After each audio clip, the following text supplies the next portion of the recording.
بمكونات كلها في البيت هتعملي أحلى وألذ فراخ مشوية، كل اللي هياكل منها هيشهد بحلاوتها وطعمها المميز. قبل أي حاجة نصلي على الرسول، اللهم صل وسلم وزد وبارك على سيدنا محمد وعلى آله وصحبه أجمعين. عندي حبايتين من البصل، كام فص توم، حبتين من الطماطم، فلفل ألوان، ليمون، كوبايتين من المية، و3 معالق من الخل أو ربع كوباية من الخل.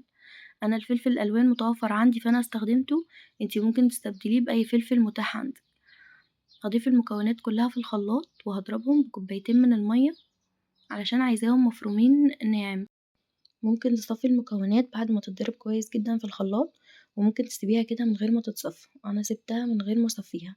البهارات: نص معلقة من الملح، مكعب مرقة، نص معلقة من الكمون، نص معلقة من الفلفل الأسود.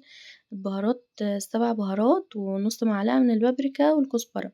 كمان هضيف معلقة كبيرة من خلطة المشاوي، جميلة جدا، طعمها مميز وجميل، متوفرة عند أي عطار. ممكن تروحي للعطار وتجيب ب5 جنيه خلطة مشاوي أو خلطة الفراخ المشوية، وتضيفي منها معلقة كبيرة. بجد المكونات سهلة وبسيطة ومتوفرة في أي بيت، مفيش بيت بيخلى من المكونات دي، بس الطعم مميز وبيفرق جدا في طعم المشاوي. يلا اعملولي اشتراك ولايك وفعلوا الجرس عشان يوصلكم كل جديد. كنت هضيف ليمونتين، بس الليمون الحمد لله يعني فيه مية، فضفت ليمونة واحدة.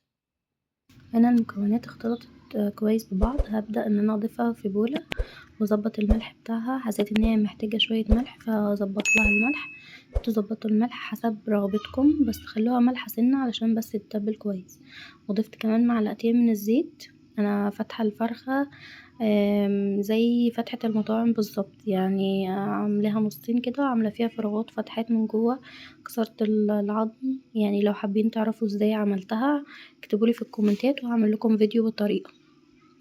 هتبلها على الأقل خالص 3 أو 4 ساعات في التلاجة. ممكن تعملوها من بالليل، هتبقى أفضل وأحسن كتير. كل ما قعدت في التتبيلة وقت أكبر كل ما كان الطعم جميل.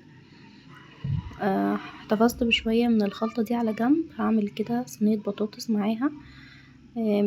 الخلطة دي أو التتبيلة دي بتدي كمان طعم كويس اوي للبطاطس.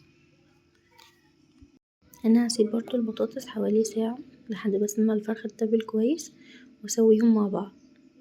خلاص هنا بعد ما عدى الوقت انا هشويها على الفحم. انا عندي شواية كهربا، شلت ادوات الكهربا منها، الشمع وكده، وحطيت فيها فحم وهشويها على الفحم. طبعا حاجة تانية، عايزة اقولكوا الفرخة مستوية جدا، دايبة دوب، مع ان حجمها مكانش صغير، بس دايبة بجد. الطريقة وهم، جربوا.